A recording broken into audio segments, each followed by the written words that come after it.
Percayalah, teman-teman penikmat film. Kadang, keadilan bukan soal benar atau salah.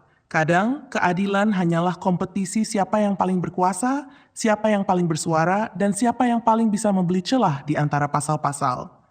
Dan The Verdict mengundang kita untuk melihat itu semua dari kursi paling depan. Bukan sebagai penonton, tapi sebagai saksi.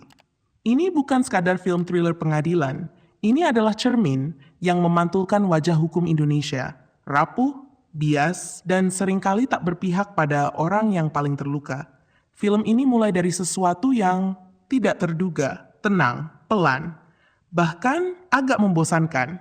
Kita diajak mendengar percakapan-percakapan biasa tentang masa depan, tentang hukum, tentang hidup yang terlihat normal.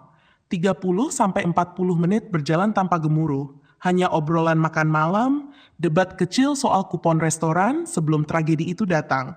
Dan di sini film mulai berubah.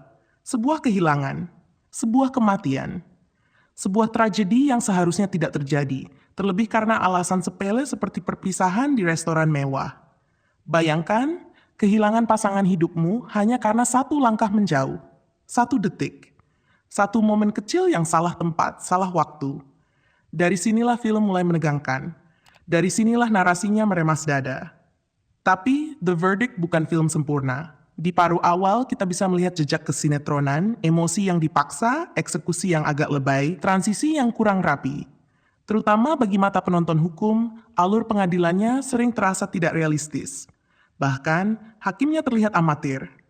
Namun ketika masuk ke pertengahan film, semuanya berubah warna.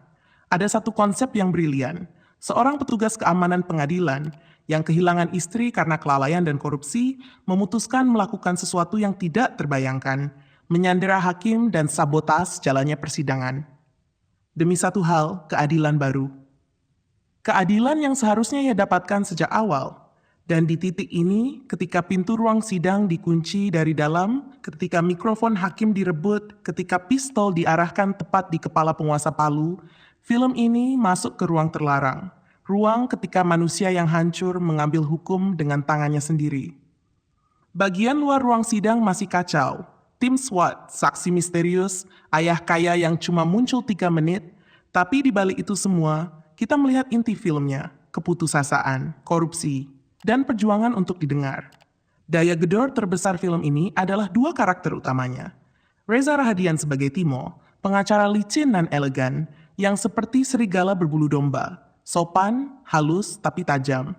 Gesturnya, tatapannya, kata-katanya, bukan lagi akting tapi jiwa karakter.